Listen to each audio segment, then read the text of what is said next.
여러분 안녕? 시골에서 평화롭게 자란다고 상상해봐. 그런데 왕국의 왕자가 너를 신부로 원하면서 모든 게 망가져버려. 그 후 10년 동안 가장 엄격한 공주 훈련을 받으며 제대로 된 왕실 예절을 익혀야 해. 너무 힘들어서 정신이 산산조각 나지. 하지만 어느 날 무도회에서 너가 결혼하려던 왕자가 나타나서 다른 여자와 함께 있어. 이것은 공주 수업에서 탈출하고 싶다에 유쾌하고 엉뚱하며 흥미진진한 이야기야. 자, 시작해서 이 이야기를 함께 지켜보자. 큰 아름다운 성에서 우리는 급하게 뛰는 어린 소녀의 모습을 듣습니다. 빨간 머리의 소녀입니다. 그녀의 위안을 찾는 곳은 이 성에서 벗어날 수 있는 열린 문입니다. 하지만 그녀의 실망과 함께 문이 그녀 앞에서 닫힙니다. 그때 어린 왕자 클라크가 눈물을 글썽이며 약혼 여인 레티샤에게 외칩니다. 레티샤야. 그 이전의 공작의 딸인 레티샤 도머는 시골 저택에서 가족과 함께 여유로운 삶을 살았습니다. 그녀는 평범한 일상을 보내고 있었습니다. 그러던 어느 날 그녀의 가족은 궁전으로부터 공식 서한을 받았습니다. 그녀의 어머니는 기뻐하며 멋진 소식을 전했습니다. 레티샤, 그녀의 미래가 이미 정해졌다는 것. 아버지는 그녀에게 좋은 아내가 되는 법을 배우기 위해 성으로 간다고 설명했다. 그리고 그녀가 계도 부모님도 없이 지내야 한다는 사실을 알게 되었을 때 눈물이 고였다. 아버지 품에 안겨 울었고 아버지는 그녀를 위로했다. 함께 가는 사람은 오직 오빠 나디르 뿐이었다. 그와 함께 말을 타고 가는 동안에도 그녀의 마음은 여전히 아팠다. 그들은 수도를 지나 성에 도착했고 나디르는 그녀를 깨워야 했다. 레티치아에게 성은 크고 위압적이었다. 성에는 왕실의 예술 작품들이 전시되어 있었고 끊임없이 수다를 떠는 귀족들이 거주하고 있었다. 수다를 떨었다. 레티치아는 결국 한 방으로 밀려 들어갔고 그곳에서 그녀의 공주 선생님인 라일라 마이어를 만났다. 그녀는 예절의 엄격한 교사가 될 사람이었다. 레티치아는 우선 명확하게 말하고 적절한 인사를 하는 법을 배워야 했다. 시작으로 모든 동안 올바른 자세를 유지하면서 첫 수업은 공작 도민의 딸로서 자신의 전체 칭호를 말하며 인사하는 것이었다. 였다. 하지만 그녀의 말을 더듬고 자연스럽게 느슨한 모습의 리라는 반복하게 했어요. 그렇게 울게 만들었죠. 그럼에도 이 울음은 아무것도 바꾸지 않았어요. 밤이면 여전히 베개에 기대어 울고 있었어요. 무서운 사람들이 소리 지를 때 그녀는 싫어했어요. 집에 가고 싶었어요. 하지만 그녀의 오빠는 객관적이었어요. 심지어 도망치려고 해도 더 엄격하게 굴 것이라고 설명했어요. 그래서 그녀는 받아들였어요. 그때 그녀의 오빠는 새 간호사인 릴리를 불렀어요. 그녀는 이렇게 앞으로 나아가서 레티샤가 수업을 복습하는 것을 도와줬다. 리라와 함께. 릴리는 매일 아침 게으른 잠자는 공주를 깨우곤 했다. 레티샤는 어깨를 편안하게 하고 배를 우아하게 조이고 멀리 응시하는 듯이 정면을 바라보도록 배웠다. 그리고 올바른 자세를 유지하기 위해 머리에 책을 얹고 걷는 법도 배웠다. 걷는 동안 실패할 때면 눈물이 날 때도 있었지만 그래도 계속해서 연습했다. 계속해서 점차 더 깔끔하게 일어나고 제대로 먹는 법도 배우기 시작했다. 우아하게 그리고 넘어지면서도 춤을 추었어요. 하지만 그녀의 강사는 계속해서 그녀를 격려했죠. 시간은 흘러갔고 계절은 바뀌었어요. 어느 날 아침 릴리는 그녀를 깨우지 않고 대신 평소보다 일찍 창밖을 응시하는 그녀를 발견했어요. 창문 밖을 바라보고 있었죠. 레티치아는 마치 영혼이 부서지는 듯한 방식으로 우아함을 키워갔어요. 그녀가 차분히 말했죠. 좋은 아침이에요, 릴리. 오늘도 날씨가 좋은 것 같네요. 기분 좋은 하루가 되길 바라요. 감정 하나 없는 채로 레티시아는 너무나도 능숙해져서 리라는 그녀를 다른 학생들에게 모델로 보여주기 시작했어요. 배우는데 사용하기 위해 그녀의 인사말은 아름다움과 우아함을 담고 있었어요. 그녀의 식사 습관은 소박하면서도 우아했어요. 그녀가 공부하는 동안 쌓은 지식과 이해는 심지어 릴에게도 감탄을 자아냈어요. 레티시아의 춤은 흠잡을 데 없었지만 감정이 없었어요. 차시간 같은 사소한 예절조차도 그녀가 벗어나고 싶어하는 일상적인 단조로움의 일부였어요. 그녀는 그런 일상에서 벗어나기를 원했어요. 사교 행사에 들어서면 사람들은 레티샤의 아름다움에 대해 거의 찬사를 보내곤 했어요. 곧 17살이 된다. 사람들은 그녀가 클라크 왕자와 결혼하는 것이 당연하다고 믿었다. 하지만 그녀가 무대에 도착했을 때 모두가 놀란 것은 왕자가 브리아나라는 다른 여성을 팔짱 끼고 있었다는 것이다. 그는 오늘 레티티아와 함께할 수 없었고 사과했다. 그리고 이제 약혼이 취소되었다는 소식을 듣고 레티티아는 떨면서 물러섰지만 슬퍼서가 아니었다. 그녀는 큰 환호성을 질렀다. 왕자가 선물한 것보다도 더 큰 놀라움이었다. 또 다른 여자야. 그녀는 약혼이 깨져서 매우 기뻐했다. 그녀와 그의 오빠와 단둘이 만났던 때로 돌아갔어요. 그는 만약 왕자가 다른 사람과 사랑에 빠지면 공식적으로 약속하라고 했어요. 그녀와 왕자의 약혼을 해제하는 서약을. 그녀는 이제 그가 약속을 지키길 바라며 애원했고 그는 동의했어요. 이제 그녀가 할 수 있는 말은 얼마나 자유로워졌는지였어요. 그녀는 이 빚을 대신 떠안아준 브리아나에게 감사하러 달려갔어요. 그녀는 항상 완벽하게 걷는 예절 공부하던 시절을 이야기했어요. 정말 싫어했어요. 앉기 서기 절하기, 우아한 작은 식사를 맛보며 역사 공부. 정치 경제도 공부하고 춤추고 차를 잔뜩 마시며 그리고 그녀를 더럽고 촌스러운 한녀라고 부르며 끊임없이 괴롭히는 귀족들로부터 견뎌냈다. 레티티아는 빨리 떠나고 싶어 안달이 났다. 출구에 도착하자 왕자가 그녀를 불렀지만 그녀는 감사 인사를 하며 말을 끊었다. 그녀는 이보다 더 행복할 수 없다며 그가 약혼을 빨리 깨줬으면 좋았을 거라고 말했다. 약혼을 빨리 깨줬으면 좋았을 거라고 말했다. 그녀는 멀리 이사할 거라 선언하며 그가 누구와도 자유롭게 지내고 원하는 만큼 자손을 낳아 이 왕국의 번영을 가져다 주길 바란다고 말했다. 왕국의 번영을 가져다 주길 바란다고 말했다. 밖으로 나가며 마차를 불러 떠났고 모두가 숨을 죽이고 지켜봤다. 숨을 죽이고 지켜봤다.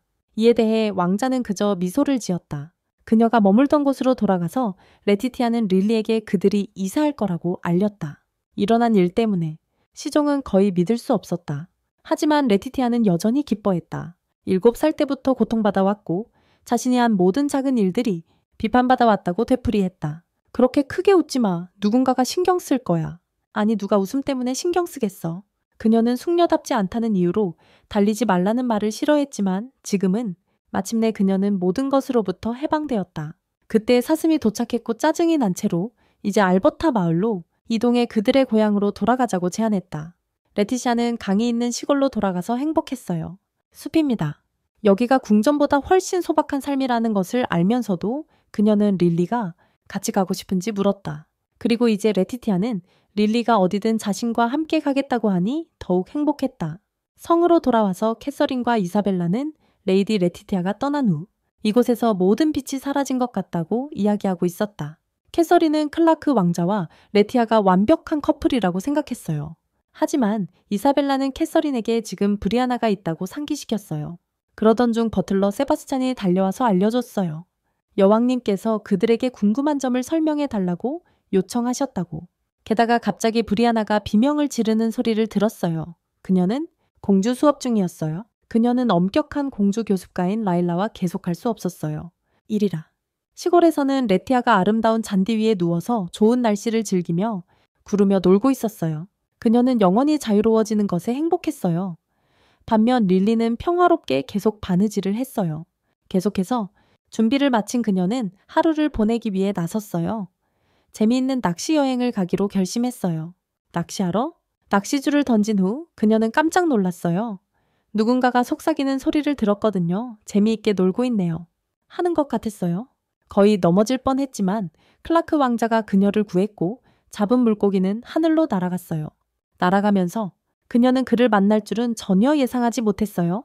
그래서 지금은 그의 정체가 무엇인지 궁금해졌어요. 무엇인지. 불가에서 생선을 요리한 후 그녀는 그 맛을 즐겼지만 왜 왕자가 그냥 그녀를 지켜보고 있는지 의문을 가졌다. 그는 그녀가 방금 잡은 생선을 다시 놓아준 이유가 궁금했다. 그래서 그녀는 너무 어린 생선을 잡으면 놓아준다고 설명했다. 욕심내려는 게 아니라 즐길 만큼만 원할 뿐이라고 했다. 왕자는 그녀의 말에 깜짝 놀랐다. 그녀가 그에게도 조금 주었지만 그는 물러섰다. 뜨거울 거라고 경고했지만 먹어보고는 놀랐다.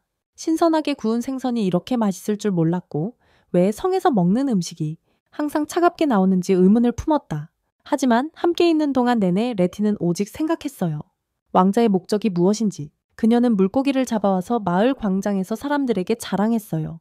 사람들은 그녀가 직접 만든 낚시바늘에 항상 감탄했어요. 왜냐하면 그것들이 쉽게 여러 마리의 물고기를 끌어당겼기 때문이죠. 이것이 클라크 왕자에게 걱정을 끼쳤어요. 그는 낚시바늘이 그녀의 손을 다칠 수 있다고 지적했죠. 그는 시골 생활이 어떤 것인지 이해하지 못하는 것 같았어요. 사람들은 레이디 레티시아를 사랑했어요. 노인들, 아이들, 애완동물. 모든 사람 누구든 정말 좋아했어요. 그녀가 아이들과 놀고 있을 때 가게 주인 중 한 명이 클라크에게 활기찬 이야기를 들려주었어요. 그녀가 돌아온 이후로 마을은 변했고 그녀가 귀족 여성임에도 불구하고 편견 없이 항상 마을 사람들을 대했다는 것을 알게 되었다. 마을 사람들 모두 그녀를 진심으로 사랑했다. 왕자는 이제 그녀를 데려가는 것이 곧 모두에게서 그녀를 빼앗는 것임을 깨달았다. 모두에게서. 하지만 지금은 그를 애원하는 개를 쓰다듬으며 그는 레티시아를 행복하게 하기 위해 무엇이든 하겠다고 약속했다. 레티시아를 행복하게 하겠다고. 레티시아와 함께 그녀의 집으로 걸어가면서 그는 그녀의 짐을 들어주겠다고 제안했다. 하지만 그녀는 거절했다. 그녀는 소중한 낚시 도구를 누구에게도 맡기지 않았다. 그녀는 처음부터 공주가 될 자질이 없었어요. 그녀는 항상 뛰어다니고 나무에 오르고 낚시하는 것을 좋아했어요. 패션보다 자연을 더 좋아했고 말하는 것도 자연스러운 성격이었어요. 이런 자연 속에 있는 것보다 그녀를 더 행복하게 하는 것은 없었어요. 갑자기 왕자가 멈춰서 농장 동물들을 가리키자 우리는 그들이 레티의 가족 소유임을 알게 되었어요. 말이 다가오는 것을 보고 그녀는 정성스럽게 쓰다듬었어요. 그가 말을 쓰다듬는 모습을 보고 그녀는 깜짝 놀랐어요. 그전에는 그에게 전혀 관심이 없었어요. 하지만 지금은 자연 속에 서 있는 그를 보며 그녀는 그가 얼마나 잘생겼는지 알게 되었어요. 그는 그녀의 여러 모습을 보게 되어 기뻤다. 그녀의 분노 진지함 그리고 미소까지도. 그의 사랑스러운 시선에 그녀는 얼굴이 붉어졌고 갑자기 그가 폭탄 선언을 했다. 두 사람이 아직 약혼 상태라는 것을 그녀가 대답하기도 전에 그는 말을 타고 떠났다. 집에 돌아와서 그녀는 릴리에게 도망가자고 말했다. 사랑은 성별을 초월한다는 말까지 꺼내면서. 하지만 릴리는 냉소적으로 그들 사이에 그런 사랑은 없다고 대답했다. 그리고 그녀의 오빠가 방문 중이라고 알려주었다. 레티는 차분히 책을 읽고 있는 오빠에게 미친 듯이 달려갔다. 그녀는 왜 아직도 왕자와 약혼한 것인지 알고 싶어 했어요. 그래서 그는 신중하게 생각하라고 말했어요. 무도회에서의 대화 동안 클라크 왕자는 결코 이혼을 원한다는 말을 하지 않았어요. 그녀는 그것을 떠올리며 그가 맞다는 것을 깨달았어요. 그것을 모두 기억하며 그녀는 믿을 수 없었어요. 그녀는 믿을 수 없었어요. 그녀는 왕자 옆에 서 있던 브리아나에게 물었어요. 그래서 나디르가 왕자는 그녀를 질투하게 하려고 했다고 대답했어요. 클라크는 레티의 열정적인 반응을 보는데 큰 즐거움을 느끼는 것 같았어요. 하지만 브리아나는 이 농담에 질렸어요. 그녀는 레티가 돌아오길 애원하고 있었어요. 그녀가 공주 수업을 받느라 꼼짝 못하고 있었거든요. 그녀가 떠난 이후로 계속 그렇게 해요. 레티는 브리아나가 왜 자신에게 돌아오길 원하는지 잘 몰랐어요. 하지만 브리아나는 단호하게 대답했죠. 자신은 다른 여자에게 푹 빠진 왕자에게 관심 없다고. 완전히 빠져버린 왕자 말이에요. 하지만 브리아나에게 가장 최악이었던 건 라일라였어요. 그 엄격함이 그녀를 죽일 지경이었죠. 게다가 왕자는 공식적으로 후계자는 레티와만 낳겠다고 선언했어요. 말이죠. 레티는 그 말을 듣고 얼굴이 붉어지며 소리쳤어요. 그때 문 두드리는 소리가 났다. 레티와 나디르의 부모님이 그녀를 부르고 있었다. 그리고 다가가자 레티는 어머니에게서 재빠른 노크를 받았다. 그녀가 그리워서 여기 있는 게 아니라고 말하며 도처마 도먼 부인이 성에서 무슨 일이 있었는지 알고 싶어 했다. 공작 부인은 딸의 미래가 걸려있어 사랑스러운 재회를 시도하려던 남편을 심지어 방해했다. 이 모든 것이 레티에게 너무 버거워서 그녀는 그날 밤 옷을 입고 도망칠 준비를 했다. 문을 나서려던 그녀의 망토는 불행히도 브리아나에게 잡혔다. 레티가 도망치는 걸 절대 허락하지 않으려던 사람이 있었다. 레티를 데려오지 않으면 공주 수업을 계속 받아야 했기 때문이다. 하지만 레티는 22살의 공장영애, 남자 상속자인 오빠를 제안했다. 똑똑하고 운동도 잘하며 키도 컸다. 그것만으로도 브리아나는 레티를 보내주기로 했다. 그래서 레티는 오빠가 좋아하는 음식을 브리안에게 말하고 떠났다. 그 사건을 전부 목격한 사람이 있다는 사실도 모른 채 레티는 다시 자유로워져서 기뻤지만 프린스 클락이 여기 있을 줄은 몰랐다. 그녀를 잡으러. 그는 웨딩드레스 색상에 대해 이야기하고 싶어 했다. 하지만 이때는 그녀에게 정말 좋은 시기가 아니었어요.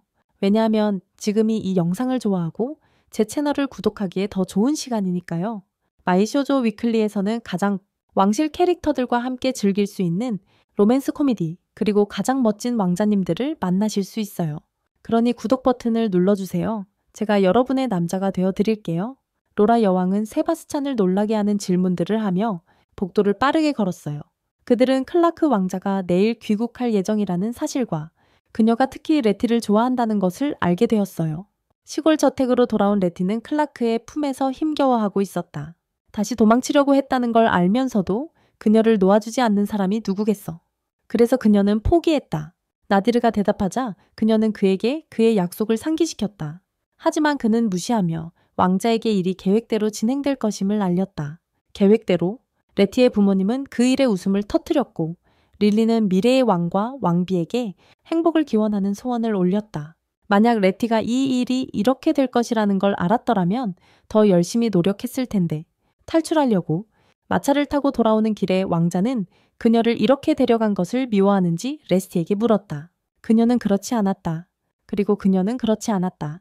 왕자는 거의 기뻐했지만 그녀도 자신을 좋아하지 않는다는 말을 듣고는 그렇지 않았다. 하지만 그가 가장 궁금했던 것은 그녀가 적어도 남자로서 자신에게 관심을 갖기 시작했는지였다. 그랬는지였다. 사실 그녀는 그런 생각을 한 번도 해본 적이 없었다. 그녀 옆에 앉아 그의 손을 잡자 그녀는 비명을 지르며 몸부림쳤다. 그는 마침내 서로 이야기할 기회를 갖게 되어 기뻤다. 하지만 그는 지금 조금 너무 가까이 있었다. 그녀의 얼굴을 가까이서 보고 싶어 했어요. 그리고 브리아나가 클라크가 그녀와 자식을 낳기만 원한다고 말했던 것을 기억하며 그녀는 왕자를 밀쳐내고 힘껏 밀치며 그에게 그만하라고 말했어요. 하지만 이 말은 그를 오히려 웃게 만들었어요. 자신의 한 일을 깨달은 그녀는 사과했지만 그는 별로 신경 쓰지 않았어요. 대신 그녀는 어깨에 기대기로 결심했고 그들의 여행이 멀고 험할 것임을 알았어요. 멀리 돌아갈 길이었어요. 그녀는 비명을 질렀어요. 이렇게 자는 건 절대 불가능하다고 생각했어요. 그건 전혀 사실이 아니었어요. 참고로 왕자가 도착하자마자 그녀를 깨운 것을 생각하면 보여줬어요. 그가 만든 말들과 작은 가을이 있는 열린 목초지를 보고 그녀는 놀랐다. 그는 그녀가 좋아할 거라는 걸 알고 있었다. 여기서 낚시도 할 수 있었다. 결혼하면 그녀가 자유롭게 하고 싶은 대로 할 수 있길 원했다. 그는 이제 그녀가 제대로 된 숙녀라고 믿었고 그녀의 공주 수업이 끝난 것도 괜찮다고 생각했다. 클락은 아버지인 왕에게 허락을 받았는데 그는 아버지에게 자신이 그녀 외에는 아무도 결혼하지 않을 거라고 말했다. 그리고 다른 누구와도 아이를 가질 생각이 없다고 했다. 이제 한쪽 무릎을 꿇고 그녀에게 청혼했지만 어떤 이유에서든 그녀는 이것을 부인했어요. 그녀는 왕실에 시집가는 것을 원하지 않았어요. 그래서 불행히도 왕자는 그녀를 방에 가두기로 했어요. 그녀는 문이나 창문을 열 수 없었어요. 하지만 그녀는 피곤했기 때문에 쉬기로 했어요. 그녀는 큰 물고기를 잡는 꿈을 꾸었고 낚싯줄에는 왕자가 있었어요.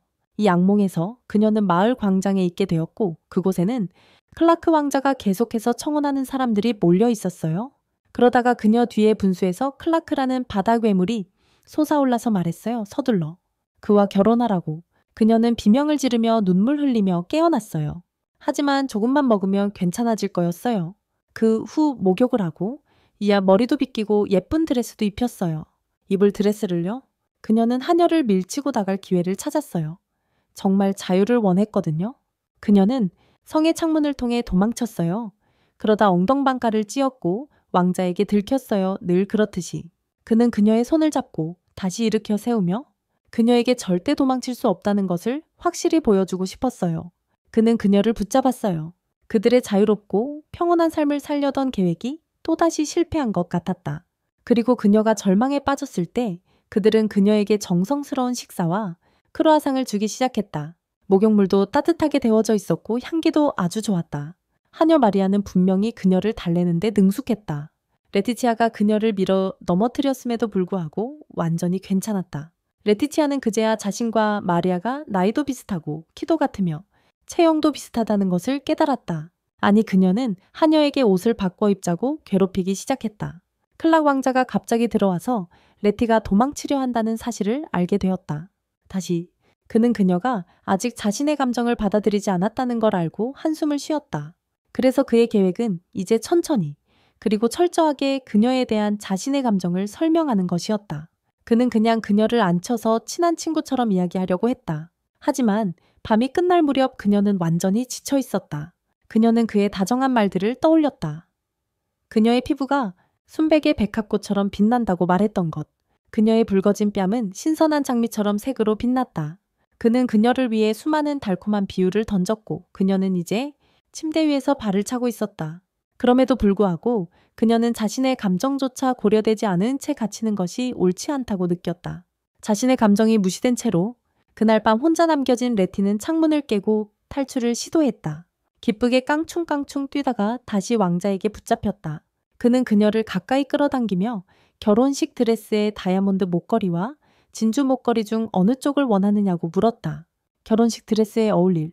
레티는 창살 낀 유리를 치며 자신에게 일어난 일을 믿을 수 없다는 듯이 표현했다. 그 다음날 그녀는 새로운 방으로 옮겨졌다. 그 방은 왕국을 배신할 귀족들을 수용하기 위해 특별히 만들어진 곳이었다. 브리아나는 도망치기 위해 창문을 깬 레티시아의 선택을 다시 한번 강조하며 말했다. 쿠키를 즐기면서 스스로 이런 일을 불러일으켰다. 우리는 브리아나가 여기 있었던 것을 왕자가 레티시아의 대화 상대가 되어 달라는 요청을 통해 알게 된다. 그는 분명히 그녀에게 많은 돈을 지불하고 있었다. 레티시아는 왕자를 속인 것에 대해 그녀를 부끄럽게 하려 했지만 이에 대해 브리아나는 세상에서 가장 중요한 것은 돈이라고 설명했다. 레티시아는 마리아가 브리아나의 생각에 동조하지 않도록 설득하려 했으나 하녀는 완전히 동의했다. 브리아나가 계속 간식을 즐겼음에도 불구하고 먹는 것은 그녀의 일이 아니었고 대신 그녀의 일은 책이었다. 제목은 사랑을 위한 공주 수업 극복하기. 발췌문에 이렇게 적혀 있었다. 그건 안 돼요. 그 말은 마치 차가운 얼음물 한 통이 머리에 쏟아진 듯 그녀를 찔렀다. 떨면서 레티시아는 천천히 고개를 들어 튜터가 차갑고 날카로운 눈빛으로 내려다보는 것을 보았다. 레티시아는 입술을 꽉 깨물고 말했다. 실례지만 무슨 말씀이신가요? 레티시아의 시녀가 그녀 곁으로 달려왔다. 제발 그만하세요. 이러다간 제 주인님이 몸이 상할 겁니다. 공주 수업을 견디지 못하는 소녀는 여왕이 될 자격이 없습니다. 여왕님은 강인한 정신과 몸을 가져야 하십니다. 시종이 교사의 신랄한 말을 계속 도전하자 레티시아는 부드러운 미소로 그녀를 돌아보았습니다. 감사합니다. 괜찮을 거예요. 레티시아는 몸에 힘을 주며 일어나려 애쓰는 듯 일어섰습니다. 그녀의 시종은 눈에 눈물이 맺히자 동정 어린 시선으로 레티시아를 바라보았습니다. 눈에. 레티시아는 엄격한 교사 앞에서 당당히 고개를 들고 섰습니다. 언젠가 사랑하는 클라크 왕자를 결혼하기 위해 어떤 어려움도 극복할 수 있음을 보여줄 것입니다. 그날까지 레티시아는 그 이야기를 우스꽝스럽다고 했어요. 비록 지금 브리아나의 로맨스 소설이 화제가 되고 있지만 브리아나의 목표는 고귀한 사회의 그녀의 왕자님 수업이 얼마나 힘든지 직접 클라크의 요청으로 퍼뜨리는 것이었어요. 그는 여론을 조작하고 자신의 사람들에게 긍정적인 인상을 심어주고 싶었어요. 그의 약혼녀에 대해 좋은 이미지를 갖게 하려고요. 지금 사람들은 레티시아를 사랑을 위해 잔인한 왕자님 수업을 견뎌낸 용감한 처녀로 보고 있어요. 그녀는 용감한 처녀로서 레티시아가 왕자가 되는 것에 반대하는 사람은 거의 없었어요. 왕자가 되는 것에 반대하는 사람은 거의 없었어요. 레티시아는 전혀 기뻐하지 않았다. 그녀는 자유를 원했다. 하지만 이에 대해 브리아나는 레티시아에게 헌신의 문제가 있다고 말했다.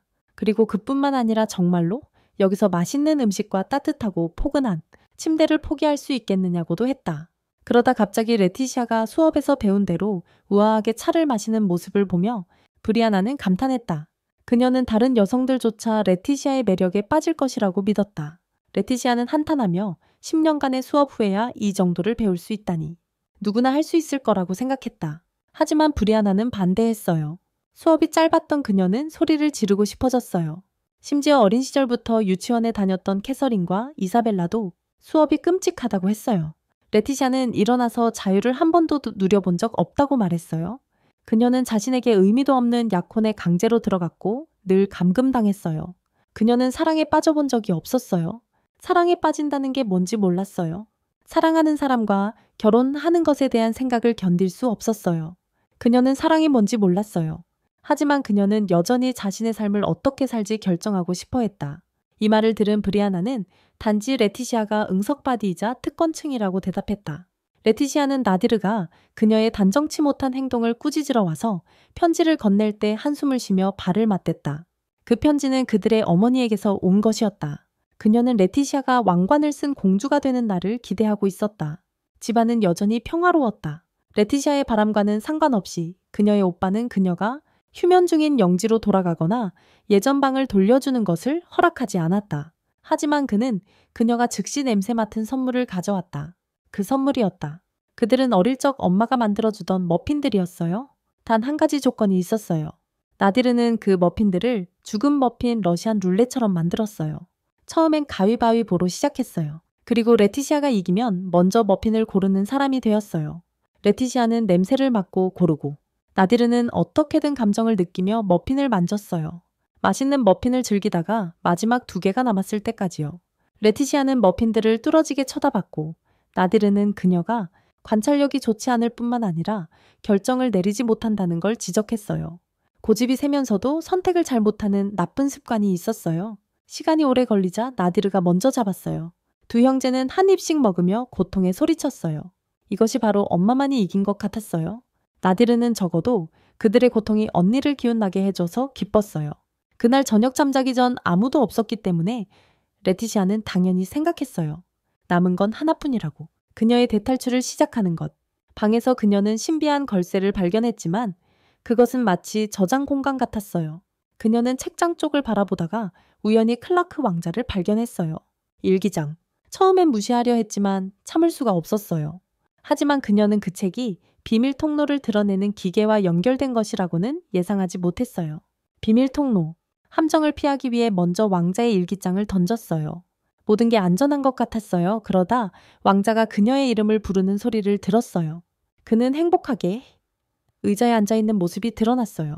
그가 그녀에게 일기장을 던졌다고 야단치는 모습으로. 그는 사실 그녀가 훨씬 일찍 왔으면 좋겠다고 바랐어요. 하지만 그녀는 그가 여기서 무엇을 하고 있는지 궁금했어요. 알고 보니 그녀가 언젠가 숨겨진 문을 찾을 거라 의심해서 이 방으로 옮겼대요. 언젠가는 말이죠. 자기 사랑스러운 레티가 스스로 찾아오는 게 최선이라 생각했답니다. 그녀는 방으로 돌아가려 변명을 하려 했지만 그는 서두르지 말라고 했어요. 책장 뒤를 닫는 스위치를 당기고 그녀를 다시 끌어당겼죠. 그녀를 안고 있으니 정말 사랑스러웠답니다. 얼굴이 새빨개진 그녀는 침대를 보자마자 허우적거리며 풀어달라 했어요. 아직 결혼도 안 했는데 후손을 만들려 한다며 그를 뻔뻔하다고 불렀죠. 결혼도 안 했는데요. 그리고 그녀는 그를 침대에 밀쳐내며 숨을 헐떡였어요. 그녀가 무슨 생각을 하고 있는지 2단어로 짐작했어요. 그리고 결혼식을 하기 전까지는 정식으로 결혼하지 않기를 원한다는 말을 했어요. 그게 그의 꿈이었어요. 그럼에도 불구하고 그녀에 대한 감정을 완전히 끄지 못했어요. 그래서 조용히 부탁했어요. 제게 이 한 가지만 허락해 주세요. 포옹하듯 그녀에게 다가가며. 이렇게 그녀와 포근히 기대고 싶었어요. 이런 모습으로 그녀와 함께 있고 싶었어요. 말로는 다 표현할 수 없었어요. 사랑을 보여주고 싶었어요. 그는 밤새도록 그녀에게 착한 아이라고 계속 불렀다. 다음날 아침 레티시아와 마리아는 무거운 가구를 책장 옆으로 옮겼다. 책장 옆으로? 이제 레티시아는 평화롭게 잘 수 있었다. 마리아는 이게 무슨 일인지 몰랐다. 레티시아가 설명할 때까지. 그리고 레티가 실망한 것과 달리 하녀는 약혼한 두 연인이 비밀 만남을 위해 숨겨진 문을 사용하는 것이 멋지다고 생각했다. 반면 레티시아는 그런 애정 표현을 밤마다 견딜 수 없었다. 갑자기 두 사람은 무거운 것에 맞서 책장이 심하게 흔들리는 것을 알아챘다. 가구가 배치되었다. 멈췄고 레티티아는 마침내 왕자를 이긴 것을 축하했다. 하지만 물론 그는 그냥 그녀의 문 앞으로 걸어갔다. 그를 막으려는 그녀의 계획을 알게 된 그는 마리아에게 비밀문을 가로막고 있던 무거운 가구를 즉시 치우라고 했고 레티티아에게 오늘 밤에 보자고 말했다. 그녀는 나중에 나디르에게 불만을 토로했고 그는 왕자의 까다로운 성격에 대한 해결책을 제시했다.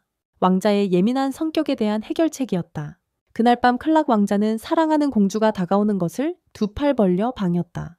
하지만 그녀가 진지하게 다가오자 그의 기분은 슬퍼졌다. 그녀는 만약 그가 다시 그렇게 대담하게 다가온다면 다시는 그의 이름을 부르지 않겠다고 말했다. 그게 나디르의 해결책이었다. 그는 레티티아에게 엄격하게 말하고 확신을 가지고 그 말을 하라고 했다. 클락은 그녀가 다시는 자신의 이름을 부르지 않을 거라는 생각을 견딜 수 없었고 침울하게 그녀의 조건을 받아들이며 숨겨진 문을 닫았다. 다음날 그녀는 완전히 기뻐하며 그 모든 일을 브리안에게 이야기했다. 그녀는 오빠에게 이보다 더 감사한 적이 없었다. 브리아나는 레티티아의 행동을 잔인하다고 불렀고 이번에 왕자가 그녀의 말을 들은 건 그를 아꼈기 때문이라고 주장했다. 브리아나는 레티티아가 그에게 작업하지 말라고 한 게 공평하지 않다고 믿었다. 사람을 좋아하게 만들려면 노력을 해야 하지 않겠냐고 말했다. 하지만 레티티아는 전혀 몰랐다. 그때 마리아가 클라크의 면회 계획을 들고 왔는데 매일 밤인 것 같았다. 레티는 자신이 그가 방문할 횟수를 제한하지 않았다는 걸 깨닫고 미쳐가고 있었다. 방문할 수 있도록. 사교 모임 중에 레티티아는 한 번쯤은 클라크 왕자에게 직접 다가가고 싶었다. 한 번이라도.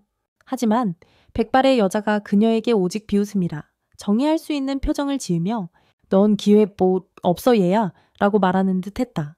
그녀는 답답함을 밖으로 표출하며 클라크가 그 여자에게 푹 빠진 것 같다고 생각했다. 그 여자에게? 레티치아의 마음에는 자신도 잘 이해하지 못하는 고통이 생겼다. 비가 쏟아지기 시작하자 그녀는 하늘이 자신을 위해 눈물을 흘리는 것 같았다. 기습을 당해 납치될 줄은 예상하지 못한 채로 어떤 수상한 사람이 그녀를 마차에 태웠고 그곳에서 한 소년이 차가운 시선으로 그들을 엿보고 있었다. 아디르는 레티티아가 납치되었다는 사실을 왕자에게 알렸다. 그녀가 델바란의 왕실 문장이 새겨진 마차에 실려가는 것이 목격되었다고. 문지기들이 이상한 점을 전혀 발견하지 못했다는 점에서 이것은 우려스러웠다. 전혀 마차가 없었어요. 마차가 델바란 나라로 향하고 있다는 사실을 알게 된 클락 왕자. 세바스찬에게 손님들을 평소처럼 응대하라고 명령하여 소란을 피하지 않도록 했다. 왕자와 나디르는 붙잡힌 공주를 쫓으려 하고 있었다. 레티치아는 자신을 납치한 시종이 어린 소년과 다투는 소리에 천천히 깨어난다. 그녀는 그 광경을 본다. 시종은 추운 날씨에 비를 맞으며 앉아있는 것에 불만을 품고 피신하고 싶어 했다. 그는 왜 항상 불운한 상황에 처하는지 궁금해했다. 레티티아가 상황을 깨닫고 몸부림치자 두 남자는 그것을 알아챘다. 소년은 시종 라이얼에게 레티티아의 두건을 벗기라고 명령했다. 그리고 소년의 실망과는 달리 그들은 잘못된 목표를 잡았어요. 소년은 라일이 이 이상한 작은 녀석을 사랑하는 마리아와 어떻게 헷갈렸는지 궁금했어요. 하지만 라일은 너무 많은 압박을 받고 있다고 느꼈어요. 둘은 다투었고 레티샤의 입에 수건을 밀어넣으며 제발 좀 제발이라고 말했어요. 제발 좀 제발이라고 말했어요. 또한 나는 말할 수 없어요. 이걸 벗기세요. 그러나 그녀를 인정하는 대신 소년은 차라리 그녀를 여기 버리고 싶어 했어요. 그냥 버리기로 했어요. 라일은 명령받은 대로 다가가려 했지만 예상치 못한 빠른 발차기를 받았어요. 말괄량이 공주. 입에 물린 천이 떨어져서 이제 그녀는 소리쳐 그들을 성으로 데려가라고 할 수 있었다. 성으로. 사태가 진정된 후 그녀는 자신이 도민 공작의 딸이자 아스타르의 황태자 클라크 전하의 약혼자라고 소개했다. 이 정보를 듣고 얼마나 골치 아플지 알면서도 두 남자는 진지하게 받아들이지 않고 근처 어딘가에 버리자고 제안했다. 어차피 일어난 일을 되돌릴 수도 없으니 말이다. 레티치아는 대답했다. 잠깐 진짜로. 어두운 숲 한가운데서 무력한 처녀를 버릴 생각이야. 그리고 여전히 두 사람은 자신들과 자신들의 것을 지키기 위해 무엇이든 하겠다고 말했다. 나라? 그들을 야만인이라고 부르는 것은 아무 소용이 없었다. 라일은 다시 후드 덮개를 준비했다.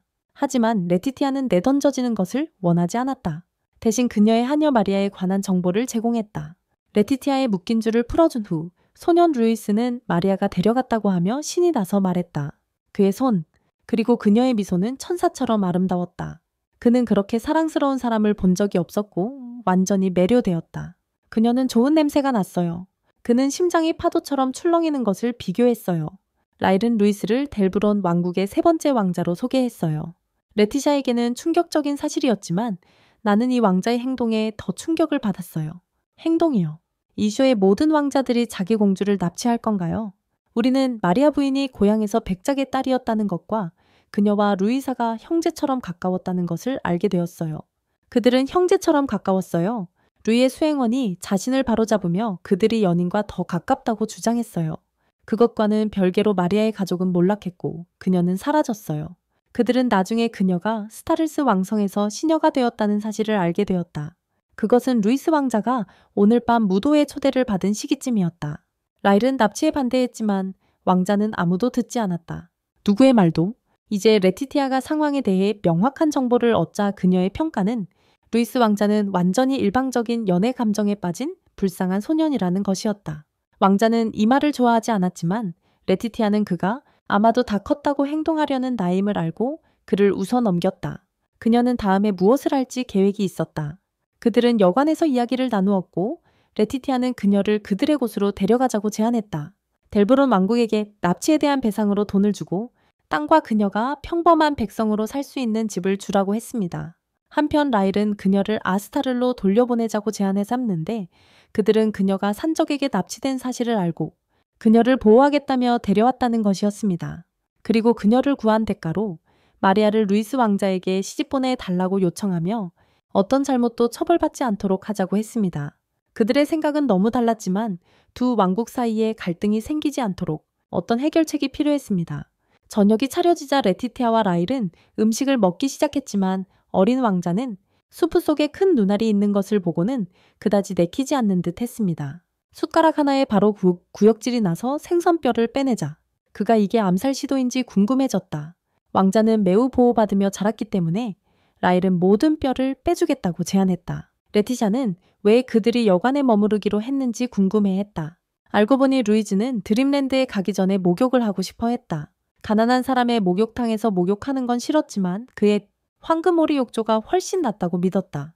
그는 내일 자신의 왕국으로 떠날 계획을 세우기로 했는데 국경을 넘으면 그들은 손댈 수 없게 되고 외교 문제를 피할 수 있기 때문이다. 또한 마리아에게 가기 위한 계획을 세울 시간도 필요했다. 그들의 방으로 가는 중인가요? 모두 방 배정에 대해 불평했어요. 왕자는 누구와도 같이 자는 것을 거부했고 레티샤는 라일과 함께 자는 것을 거부했어요. 루이즈는 문제될 게 없다고 생각했어요. 레티샤는 섹스에 관심이 없다고 주장하면서요. 그는 그의 발언이 노골적이라고 생각했어요. 그녀는 섹스 어필로 가득 차 있었거든요. 이 말에 그녀는 더 화가 났어요. 라일은 그만 싸우고 싶었고 루이즈와 레티샤는 그가 밖에서 경비를 서는 게 좋겠다고 했어요. 그는 밖에서 경비를 서기로 했어요. 하지만 그녀의 방에서 레티샤는 이미 탈출 계획을 세우고 있었어요. 델바랑 그들은 아마 그녀의 뜻을 전혀 존중하지 않았을 거야. 그녀는 드레스를 팔고 보석도 팔았으니 혼자서 잠시 괜찮을 거야. 창문을 열고 신선한 공기를 들이마시며 자유의 향기를 맡았지. 하지만 고통에 찬 라일의 비명을 듣고 나서도 그녀는 클라크 왕자가 자기 문 앞에 나타날 줄은 몰랐어. 그는 거짓 미소를 지으며 도대체 왜 그녀가 하룻밤을 함께 보내는지 의아해했다. 또 다른 남자. 라일은 그동안 그녀를 보호했다는 변명을 내놓았고 레티티아는 그들이 사실 그녀를 납치했다고 끼어들었어. 하지만 그녀가 그렇게 말하자 라일은 그녀가 델바란으로 도망가 평민으로 살고 싶어 했다고 반박했다. 그녀는 그를 배신자라고 불렀지만 그는 자신의 삶을 소중히 여겼다.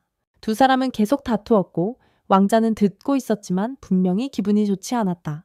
그는 레티티아의 입을 가리며 두 사람이 매우 가까운 친구인 것 같다고 지적했다. 그러고는 자신이 무슨 짓을 했는지 깨닫고 손을 뗐다. 그때 루이스가 벌거벗은 채로 들어왔는데 여관에서 아무도 그를 씻겨주지 않아 불만이었다. 루이스는 그때 알몸으로 들어왔고 여관에서는 아무도 원하지 않아 불만스러워했다. 그를 씻기 위해 클라크를 발견하고 자신을 소개하며 자신이 구해냈다고 자랑스럽게 말했어요. 납치당한 후에 레티샤. 그들은 큰 소란을 피우고 있었기 때문에 나디르는 여관 손님들에게 조용히 하겠다고 약속했어요. 그들을 진정시키려고 했어요. 그는 모두에게 소란을 피우는 사람들에게 소리쳤어요. 그래서 결국 말다툼이 멈췄어요. 일이 벌어진 것을 숨기기 위해 그는 이야기의 배경이 프린스 루이스가 레티샤와 친구가 되기로 했고 그녀를 외출에 초대했다고 말했어요. 그녀가 반대했음에도 불구하고 그는 그녀에게 입을 다물라고 했어요. 모든 것이 정리되면서 클라크는 레티샤에게 농담을 하며 왜 그녀가 다른 남자들과 이름을 부르며 친근하게 지내는지 물었어요. 심지어 함께 식사를 하면서도. 그는 매우 화가 나 있었고 모든 감정을 억누르고 있었어요. 그는 사과를 전하며 그녀를 꼭 안아 그녀를 당황하게 했다. 그는 그들이 성으로 돌아갈 거라고 설명했고 레티티아는 다시 한번 도망치려 할 것이지만 오빠에게 막힐 거라고 말했다. 그는 그녀가 예측 가능하다고 하며 마을 전체가 감시되고 있어 도망칠 기회가 없다고 말했다. 그는 무슨 일이 있어도 그녀를 결혼시키겠다고 다짐했다. 하지만 그녀는 여전히 거부하며 자유를 원했다. 그는 그녀가 오직 그것만을 중요하게 여긴다고 느꼈다. 그녀는 클락의 친절과 그가 자신을 얼마나 깊이 아끼는지 전혀 인정하지 않았다. 그는 그녀에게 더 나은 배우자를 찾지 못할 거라고 말했다. 클라크는 그녀의 소원을 존중했어요. 그녀가 도망치려고 하지 않는 한. 그는 그녀가 여전히 자유로울 것이라고 주장했어요. 그녀는 동의했지만 계속 투덜거려서 그는 그녀의 머리를 쓰다듬었어요. 그는 그녀가 행복하게 만들어줄 사람과 결혼하기를 바란다고 약속했어요. 이것이 그가 보여준 배려였어요. 성으로 돌아와서 마리아는 레티샤가 괜찮다는 것을 보고 안도했지만 갑자기 루이스 왕자가 달려오는 모습을 보고 충격을 받았어요. 알고 보니 그들은 그가 여기서 교환 유학을 할 준비를 하고 있었어요. 아스토랄 왕국에서. 하지만 마리아는 그 소식을 문제로 여기며 그에게 죽은 눈빛을 보냈어요. 레티치아는 나디르에게 이 모든 게 무슨 일인지 물었고 그는 주변이 흥미진진한 한 그녀가 도망치지 않을 거라고 생각했다. 주변이 흥미진진한 한 그녀가 도망치지 않을 거라고 생각했다. 마리아는 외국 왕자로부터 숨기 위해 레티티아 뒤로 달려갔지만 그를 진정시킨 진짜 사람은 나디르였다. 그를 진정시킨 진짜 사람은 나디르였다. 루이스는 라일보다 나디르를 훨씬 더 신뢰했다. 하지만 지금 레티티아는 클락 왕자가 어디 있는지 궁금해하고 있었다. 복도를 거닐다가 브리아나는 본래 보지 말아야 할 무언가를 본 척하며 몸을 숙였다. 본 척하며 몸을 숙였다.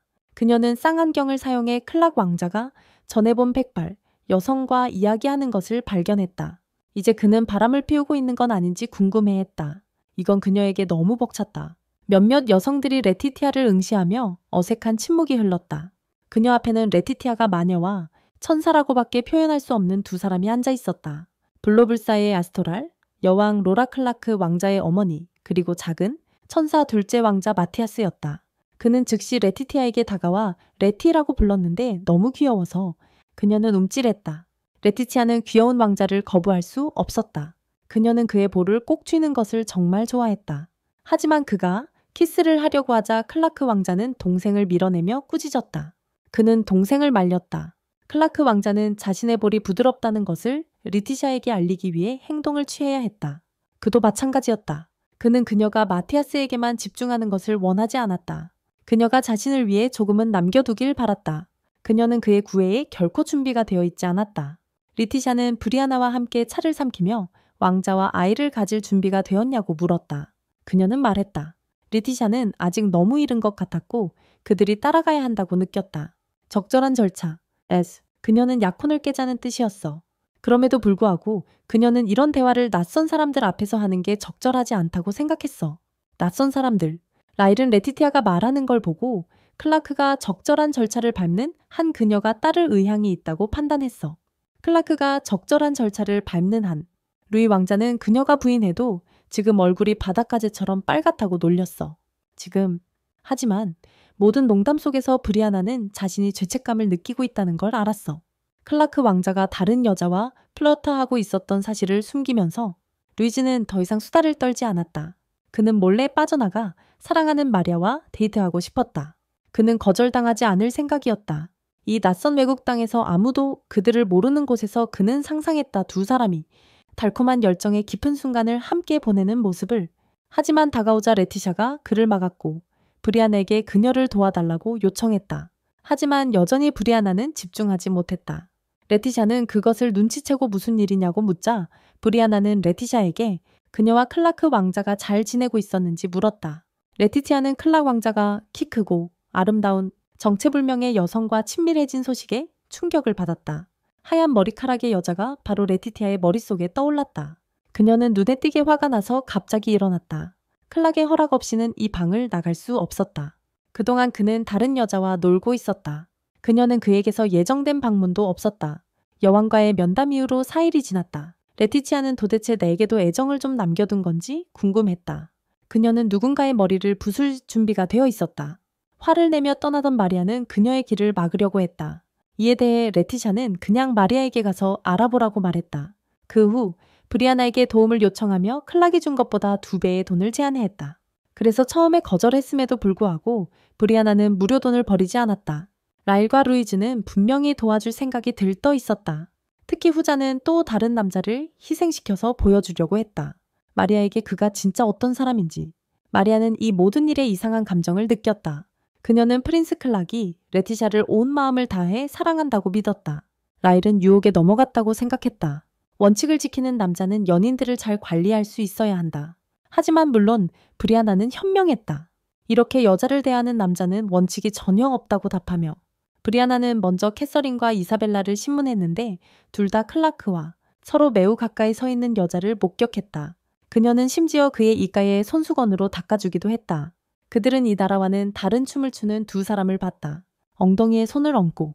루이즈와 라일은 다른 남자들로부터 들은 바로는 흰머리 여자가 계속해서 클라크의 방으로 불려간다고 했다. 마리아는 하녀에게서 이 여자가 왕자를 좋아하는 게 분명하다고 들었어요. 마리아는 또 다른 사람은 그들이 발코니에서 열정적으로 포옹하는 모습을 봤다고 했어요. 빈 방에서도 레티샤는 예전보다 더 답답하게 느꼈어요. 그녀는 실수로 발가락을 찧어서 아파하며 비틀거리며 걷기 시작했어요. 그녀가 평소 앉던 자리로 눈물을 흘리며 그녀는 클라크를 멍청이라고 불렀어요. 레티시아의 방에 들어가려던 마리아는 망설였어요. 그녀는 세바스찬이 클라크가 그녀를 걱정한다고 말했던 기억을 떠올렸어요. 그 상황에 대해 여자들을 위한 자격시험과 왕실을 기다리는 일은 어려웠다. 하지만 그녀가 한때 귀족 가문 출신이었기에 그는 그녀에게 예외를 두었다. 그녀의 가문이 오랜 충성스러운 우정으로 그 자격을 얻었기 때문이다. 클락은 마리아에게 친절하게도 레티티아를 돌보는 개인 임무를 맡겼다. 들어가자마자 말하기도 전에 레티티아가 그녀 곁으로 와서 모두가 떠나 외롭다고 말했다. 너무 외롭다고 느낀다고 했다. 마리아는 레티티아에게 자신이 클락에게 고용된 사람임을 상기시켰다. 하지만 그걸 알면서도 그녀는 레티티아의 결혼 생활 행복을 더 중요하게 여겼다. 그녀는 브리아나의 도마의 지시에 따라 몰래 레티티아를 데리고 나갔다. 브리아나는 클락과 백발 여성이 왕실 구역에서 쇼핑 중이라는 정보를 가지고 있었다. 그들은 레티티아가 진실을 알 수 있도록 두 사람을 따라가기로 했다. 그녀는 그가 진심으로 어떻게 느끼는지 알고 싶었다. 그녀는 그를 똑바로 바라보며 직접 듣고 싶었다. 도심을 헤매던 브리아나는 멈춰서 클라크와 수수께끼의 여성을 발견했다. 그들은 포옹하거나 손을 잡는 모습은 보이지 않았다. 하지만 레티티아는 그가 이렇게 밝게 웃는 모습을 본 적이 없어 조금 슬펐다. 그들은 건물 안으로 들어갔고 레티티아는 용감하게 클라크에게 그 여자와 여기서 무슨 일을 하는지 물었다. 그녀는 그가 자신을 방에 가두고 밖에 나가 바람을 피운다고 비난했다. 그때 우리가 키 큰 여성이라고 생각했던 사람이 킥킥거리며 깊고 남성적인 목소리로 말했다. 그는 사실 델바란의 공장 일이었다. 그는 왕의 남동생이자 루이 왕자의 삼촌이었다. 자신이 틀렸다는 것을 깨닫고 레티샤는 정중하게 사과하며 나섰다. 부적절한 행동. 우리는 왕자와 닐이 공식 업무 외에도 자주 어울린다는 것을 알게 되었다. 닐은 레티티아에게 자신이 여성 복장을 하는 것이 불편한지 물으며 자신의 아름다움을 강조하는 여러 포즈를 취했다. 그는 꽤나 재미있는 자기애자였다. 그가 클락에게 끌려서 이런 옷을 입은 게 아니라 단지 자신이 축복받은 아름다움을 기리기 위해서였다. 그저 자신이 축복받은 아름다움을 기리기 위해서였다. 그는 자리를 떠나면서 브리아나를 데려갔고 왕자와 공주가 둘만 있을 수 있게 했다. 둘만 있을 수 있게 했다. 레티티아는 즉시 클락에게 사과하며 모든 것을 설명했다. 하지만 클락은 자신이 사과해야 한다고 느꼈다. 자신이 더 명확히 말했어야 했다. 그는 지금 당장 비밀 데이트를 신청했다. 두 사람은 쇼핑을 나가 상쾌한 음료를 함께 마셨다. 그는 그녀의 간접적인 키스에 숨을 헐떡이며 얼굴이 붉어졌고 그 모습에 그녀도 더 붉어졌다. 그는 일몰 동안 마을 사람들을 관찰하며 레티샤에게 나라의 평화를 지키고 싶다고 말했어요. 그는 가능한 한 오랫동안 평화를 지키고 싶다고 했어요. 이 말은 그녀로 하여금 감탄의 눈빛으로 그를 바라보게 했지만 그녀가 그를 발견했을 때는 고개를 돌려야 했어요. 그녀는 눈길을 피했어요. 그는 오늘을 기념하여 그녀에게 선물을 주었어요. 그것은 밀로라는 동물이 들어간 작은 장신구였어요. 이 동물은 델바란 왕국이 원산지예요. 델바란, 밀로는 사랑에 매우 충실하다고 전해지며 사람들은 그것을 매우 좋아했어요. 그것은 소중한 사람에게 딱 맞는 선물이라고 해요. 그는 밀로를 레티에 비유하며 그녀가 눈빛에서 매력적이라고 지적했어요. 결단력으로 가득 차 있었다. 그녀가 선물을 좋아해서 기뻤다. 그녀는 시선을 돌리며 사랑과 로맨스에 대해 잘 몰라서 시간이 필요하다고 설명했다. 또한 자유에 대한 욕구를 그냥 무시할 수도 없었다. 아마도 가끔 도망치겠지만 그는 괜찮다고 했다. 무슨 일이 있어도 그녀를 쫓아갈 것이다. 늦은 저녁 루이 왕자는 마리아가 좋아하는 간식인 마카롱을 배달하는 임무를 수행하고 있었다. 마카롱을. 그는 이 계획이 너무 완벽해서 자신이 얼마나 행복한지 믿기지 않았다. 그녀는 그의 선물을 받게 될 것이다. 하지만 라일은 걱정했다. 만약 들키면 아마 감옥에 갇힐 거라고. 루이스는 수행원에게 걱정하지 말라고 했지만 복도 어둠 속을 들여다보았다. 앞쪽 복도를. 라일은 유령을 마주칠 생각에 두려워했다. 상자를 열고 맛있는 간식을 바라보며 그냥 간식을 즐기자고 제안했다. 그들 스스로. 그러다 갑자기 간식을 떨어뜨리며 촛불이 꺼질 때 루이스 뒤를 가리켰다. 유령을 본 것이다. 왜곡된 목소리로 유령은 마카롱 하나를 달라고 부탁한 뒤 다가왔다. 그들에게 모두가 레티시아의 방에 모였을 때 라일은 완전히 충격을 받았다. 레티시아는 유령이 루이스 왕자를 납치했다는 소식에 신이 났지만 그녀의 오빠는 더 진지해지길 원했다. 하지만 그녀는 진지했다. 그것을 애완동물로 키우는 데 대해 진지했다. 브리아나는 유령에 대한 두려움을 숨기려 했지만 분명히 떨고 있었다. 그들은 간식을 떨어뜨린 곳으로 나갔고 디어는 갑작스러운 소리에 놀란 브리아나를 안아 올렸다. 그는 그녀를 데리고 아래층을 혼자 탐험하러 가기로 결심했고 만약 무슨 일이 생기면 레티시아의 방에서 다시 만나기로 했다. 클라크는 이 유령을 만난 것에 대해 시적인 독백을 시작했다. 알고 보니 성에서 실종된 귀족들의 이야기가 또 있었다. 어릴 적에 밤에 혼자 돌아다니지 말라는 말을 들었고 만약 그 규칙을 어기면 검은 옷을 입은 죽음이 그의 목에 찾아올 것이라고 했다. 그 말을 들은 후 그는 3일간 계속된 고열에 걸렸다. 그리고 밤도 있었다. 사라진 귀족들 중 일부는 결코 발견되지 않았다고 한다. 아래층에서 브리아나가 유령을 보고 넘어졌다. 그녀는 나디르에게 수색하라고 했어요. 비록 그녀가 그냥 환상이라고 믿고 있었지만요. 반면에 그는 그녀에게도 찾아보라고 했지만 그녀는 거절했어요. 이때 드디어 그는 브리아나를 한 번 제대로 볼 수 있었고 그녀에게 오래 바라보았어요. 하지만 앞으로 나아가 결국 유령을 발견했고 그는 비명을 지르며 지금은 브리아나 앞에 인형처럼 매달려 있었어요. 브리아나는 뛰쳐나오다가 실수로 함정을 밟았고 그 함정은 고문 장치를 떨어뜨렸어요. 그곳이 바로 그녀의 다음 희생자가 된 곳이었어요. 닐은 생존자들과 만났어요. 그는 자신이 본 곳에 대한 꿈을 꾸었어요. 마일로의 영혼들과 교감하며. 목적지를 향해 가던 중 그들은 갈림길을 발견했고 그래서 그룹을 나누었다. 하지만 마리아의 비명을 듣고 레티티아와 클라크가 그녀를 찾으러 달려갔다. 그러나 그녀는 하얀 손들에 휩쓸려 사라지고 부츠만 남았다. 닐 공작이 다음 희생자가 되었고 그 후 클라크는 함정에 빠졌다. 레티티아는 꼭대기에 도달해 레버를 밀었고 푹신한 벽난로로 떨어졌다. 그때 불이 켜지자 그녀는 브리아나와 여왕이 팩을 하고 있는 것을 발견했다. 모두 완전히 무사했다. 그리고 고문 도구처럼 보였던 모든 것들이 사실은 여왕, 로라의 첨단 비용 치료 연구의 일부였던 것이다. 그녀의 개인 비용실이었어요. 심지어 루이 왕자도 실크처럼 부드러운 목욕을 즐기고 있었어요. 레티샤는 이 바보를 위해 겪었던 모든 것을 후회하고 있었어요. 하지만 여왕은 참을 수 없었어요. 마카롱이 너무 맛있어 보여서 루이도 그중 하나에 걸리고 말았어요. 그 함정에 빠졌어요. 벽난로에서 또 소리가 나서 방이 어두워졌어요. 알고 보니 릴리가 돌아온 거였어요. 아까 그녀는 창문 너머로 레티샤를 보고 다시 도망치려고 하는 줄 알았어요. 그녀는 다시 도망치려 했던 거였어요. 그녀는 또 다시 레티샤를 섬기기 위해 돌아왔다. 그 후 왕비는 레티샤에게 성애지도 한 장을 주었는데 그녀가 항상 사용할 때 쓰던 것이었다. 그녀는 더 이상 말하지 않고 레티샤가 자신을 위해 해준 모든 것에 대해 감사하다고만 했다. 그의 아들을 위해. 어릴 적 세바스찬은 클라크 왕자를 불러서 수업을 받게 했다. 그 소녀는 전하라는 칭호를 싫어했고 대신 이름이 불리기를 원했다. 그는 결국 도망쳤고 문 앞에서 울고 있던 레티샤를 발견했다. 그는 그녀와 말을 하려고 했지만 그녀는 그냥 도망쳤다. 요즘 잠에서 깨어나면 자신이 정말 계속 추구하는 것이 옳은 일인지 궁금해졌다. 그녀를 델바란의 첫 번째 왕자 네이선과 검술 연습을 하며 클락이 이겼고 더 계속했다. 그들은 나중에 성 안에 목욕탕을 만들자는 이야기를 나눴다. 네이선과 함께하는 동안 클락은 레티티아가 처음으로 자신의 부모님을 만났던 때를 회상하며 공주 수업 때 그녀가 얼마나 귀여웠는지 기억했다. 특히 나디르에게 깜짝 놀랐던 날이 있었는데 그를 처음 만났을 때였고 그는 레티티아의 오빠가 자신의 목적을 위해 약혼을 이용한다고 비난했다.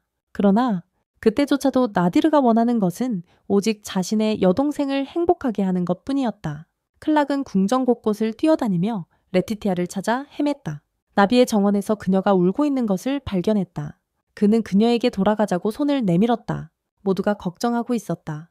모두 그녀를 찾고 있었지만 나디르가 나타나자 그녀는 즉시 그에게 달려갔다. 5년간의 공주 수업 후 클락은 나디르에 대한 불쾌감을 표현했다. 레티티아는 더 이상 웃지도 미소 짓지도 않았기에 그는 그녀를 다시 행복하게 할 방법을 나디르에게 물었다. 그는 차와 함께 구운 과자를 가져왔지만 레티티아는 차가웠다. 그녀는 클라크 앞에서도 절대 열어보지 않았어요. 그는 왜 그녀가 항상 그에게 이렇게 격식을 차리는지 궁금했어요. 그는 그녀를 성의 정원으로 데리고 가서 서로 더 친숙해지려고 했어요. 서로 더 가까워지기 위해서였어요. 그는 그녀의 아름다움도 칭찬했지만 그녀는 여전히 차가웠어요. 나이가 들면서 클라크는 레티샤가 자신에게 관심이 전혀 없다는 것을 완전히 알게 되었어요. 약혼한 상태임에도 불구하고 나디르는 그녀가 클라크에게 어떤 감정도 가지고 있지 않다고 의심했어요. 그래서 나디르는 레티샤를 질투하게 만들기 위한 전략으로 클라크가 다른 여자와 함께 무도회에 참석하는 것을 제안했어요. 그리고 모든 것이 나디르가 계획한 대로 정확히 진행되었다. 야콘이 무효가 되었다고 믿으며 그녀는 마침내 클라크를 인간으로 인정했다. 존재로서. 그녀를 따라 시골로 간 클라크는 그녀의 아름다운 미소에 감탄했다. 그는 그녀가 딸기를 즐기는 모습을 보고 자신도 먹어보려 했지만 입안에 신맛이 났다. 나디르가 가까이 따라오자 클라크는 그에게 성으로 돌아가 가을을 마련하라고 명령했다. 그래야 레티티아가 언제든 낚시를 할 수 있으니까. 사건들은 이전과 같이 진행되었고 나디르는 심지어 클라크가 언제 그날 저녁 나중에 레티샤를 붙잡으려 했지만 그녀는 도망치려 했다. 젊었을 때 레티샤는 클라크를 인형으로 착각했고 그가 말을 하는 것에 즉시 놀랐다. 그가 말을 하고 있었다. 그녀의 미소가 그를 즉시 사로잡았다.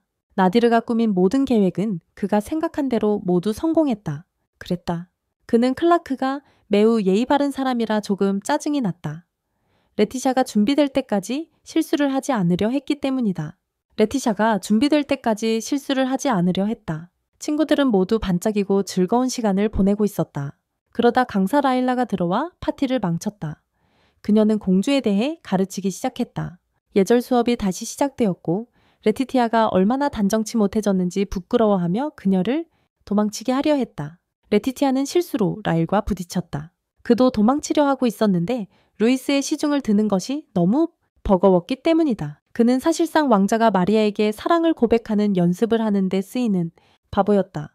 레티티아는 요즘 클라크와 꽤 잘 지내고 있었지만 그녀에게는 공주 수업이 너무 힘들었다. 라일은 특히 고생하고 있었는데 그의 일 때문에 그는 자신의 오랫동안 사랑받아온 그들은 이제 필요한 일을 하기로 결심했다. 라일에게는 가장 사랑하는 사람을 다시 보기 위해 델바란으로 돌아가는 것이었다. 그리고 레티티아에게는 공주 수업을 끝내는 것이었다.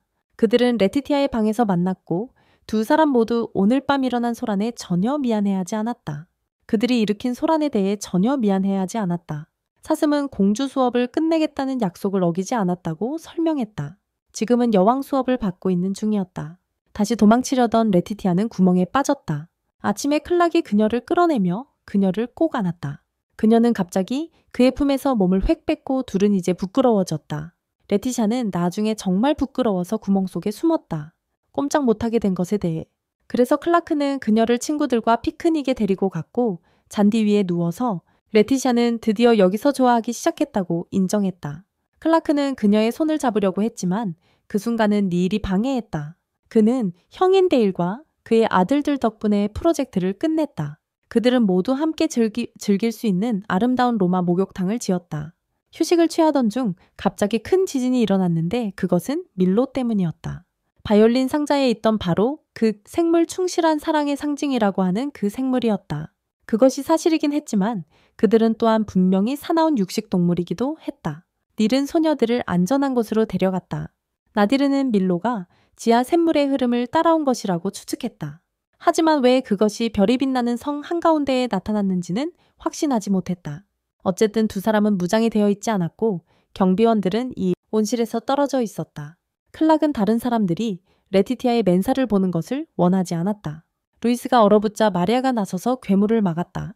레티티아는 그 괴물에게서 이상한 점을 발견했다.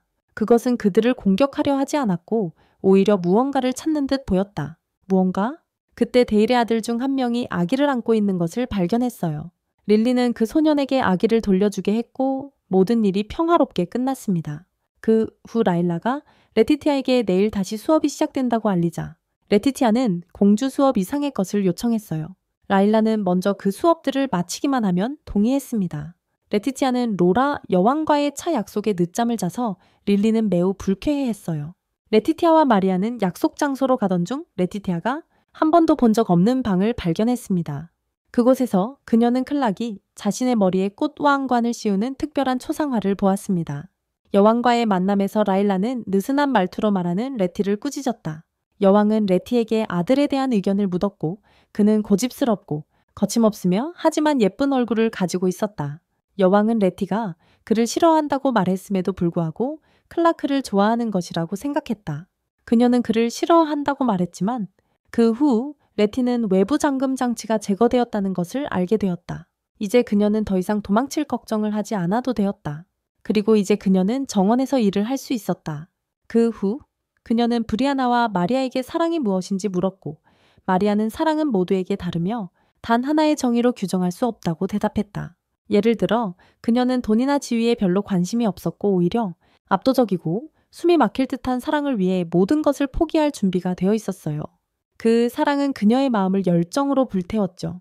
그런데 그녀는 특히 자신보다 더 강한 크고 힘센 남자들에게 끌렸어요.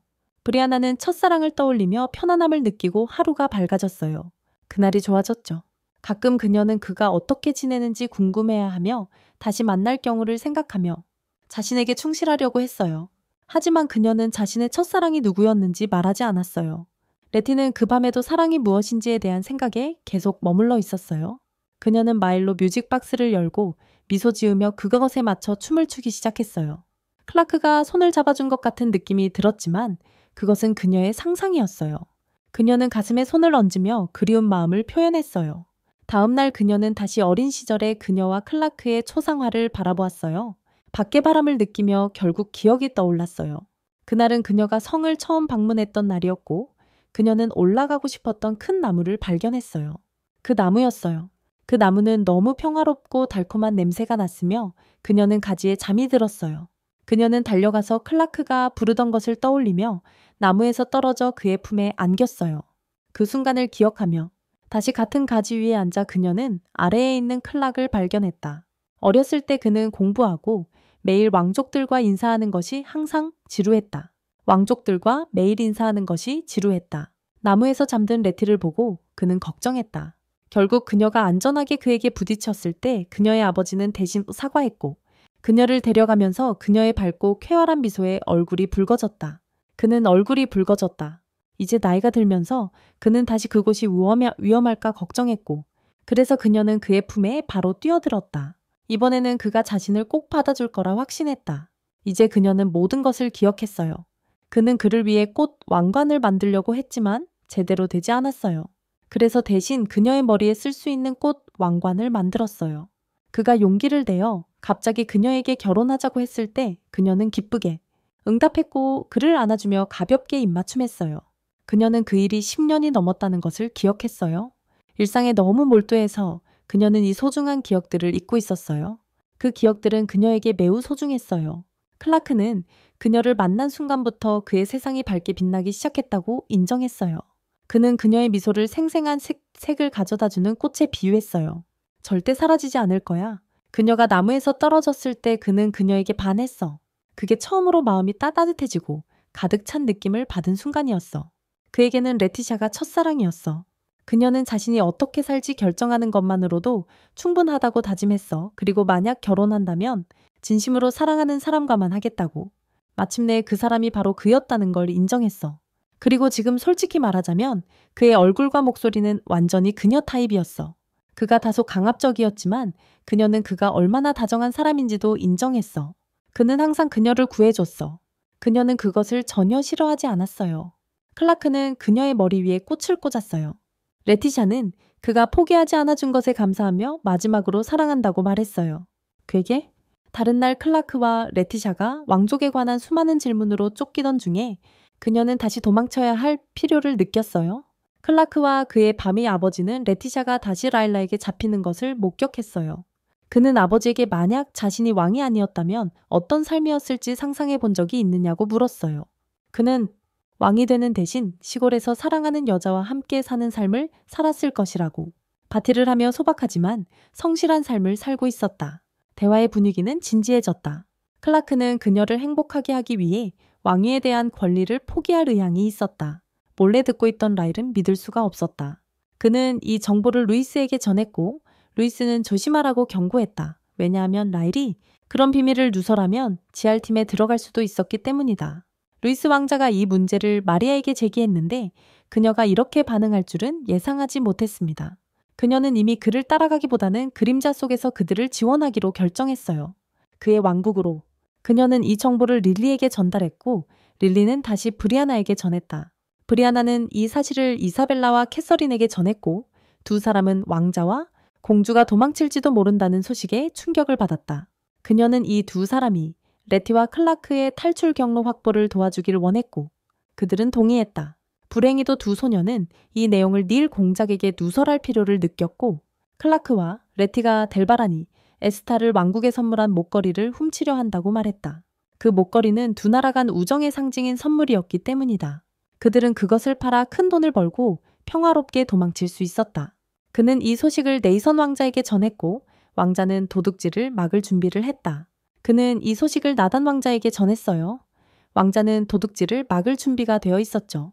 목걸이가 그렇게 된다면 나디르는 모든 당사자들을 모아 누가 소문을 시작했는지 물었다. 소문을. 라일이 손을 들며 클라크가 아버지와 이야기하는 것을 엿들었다고 설명했다. 그리고 이제 레티티아가 그들을 우연히 발견하면서 클라크가 지금 어디 있는지 알고 싶어 했다. 바로 지금? 그녀는 그를 왕자의 방에서 찾아 그가 왜 왕위 계승권을 포기하려 하는지 알고 싶어 했다. 그녀는 그가 왕위 계승권을 포기하는 이유를 알고 싶어 했다. 그녀는 밍글로 상자를 그의 발치에 던졌다. 그가 미래의 파트너에게 그렇게 중요한 사실을 숨기다니 믿을 수 없었다. 클락은 전혀 그렇지 않았기 때문에 행복하게 얼굴이 붉어졌다. 단순한 오해였다. 그가 말한 것은 좋은 왕이 되고 싶다는 것이었다. 그것이 그녀의 기대에 부응하는 그의 방식이었다. 레티티아는 진실을 듣고 너무 부끄러워서 달아났고 클락의 부모님은 그에게 그녀를 쫓아가라고 말했다. 결혼식 날 모두가 흰 드레스를 입은 레티티아를 보며 눈물을 흘렸다. 또 다음, 그녀는 아버지와 함께 입장했고 그곳에서 클락을 만나 두 사람은 서로 사랑스러운 말을 나누었다. 키스 후에는 이제 도망칠 수 없었다. 문이 닫히려는 순간 어린 왕자 마티아스는 레티를 찾고 있었다. 릴라는 그를 달래서 방으로 돌아가게 하려 했지만 그녀의 얼굴이 그를 겁먹게 했다. 차를 즐기며 이제 레티티아와 클라크가 결혼한 모습을 보게 된다. 모두가 두 사람에게 축복을 전했고 모두 즐거운 시간을 보냈다. 그리고 그녀는 여전히 왕자의 잘생긴 외모에 감탄하고 있었다. 대체로 평화로웠지만 레티는 결혼 후에 무엇이 일어날지 생각하며 부끄러워하고 있었다. 침대에 누워서도 클라크는 새 아내가 불안해하며 헐떡이는 모습을 보고 놀랐다. 그녀의 콧구멍이 벌렁거리는 것을 보며 그는 참지 못하고 웃음을 터뜨렸다. 그리고 평화롭게 잠이 들었다. 마리아는 레티에게 아주 섹시한 시스루 네글리제를 선물했지만 그런 것도 그녀에게는 너무 부끄러운 일이었다. 멀리서 아내에게 반해 있는 클라크를 보며 나디르는 그에게 염탐을 그만두고 용기를 내서 직접 말하라고 했다. 하지만 클라크는 자신이 매우 만족스러웠다. 그의 염탐은 벌써 10년 넘게 계속되고 있었다. 나디르는 그 부부가 아직 관계를 맺지 않았다는 말을 듣고 믿을 수 없었다. 결혼한 지 일주일이 지났고 둘은 심지어 같은 방에서 잤어요. 방에서. 하지만 클라크는 레티샤가 정말 긴장한 걸 알았어요. 그녀가 원할 때까지 손을 대고 싶지 않았어요. 나중에 레티샤는 네글리제를 루이에게 던지고 그를 놀리기 시작했어요. 두 사람이 조금씩 다투는 동안 그녀는 비틀거리며 자신이 에스탈의 왕관을 쓴 공주라고 선언했어요. 두 사람은 형제처럼 가까웠어요. 사실 너무 가까워서 레티샤는 그를 꾸미기로 결심했어요. 왜냐하면 그녀는 언제나 여동생이 갖고 싶었거든요. 그 후 레티는 마티아스를 찾고 있던 라일라를 만났습니다. 이제 성 안 곳곳에서 모두가 그를 찾고 있었습니다. 몇 시간 후 레티는 그를 정원집에서 발견했습니다.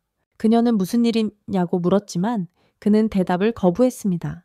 그래서 그녀는 뛰어들어 목욕탕 이야기와 아기를 찾는 밀로 이야기를 그에게 들려주었습니다.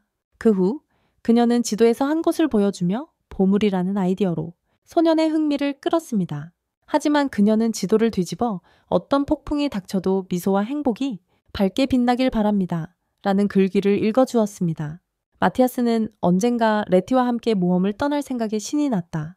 그는 레티에게 속한 밀로 뮤직박스를 꺼냈다. 클라크는 그것이 고장났고 당분간 고쳐지지 않을 거라고 말했다. God. 그는 아직도 수리공을 찾고 있었다.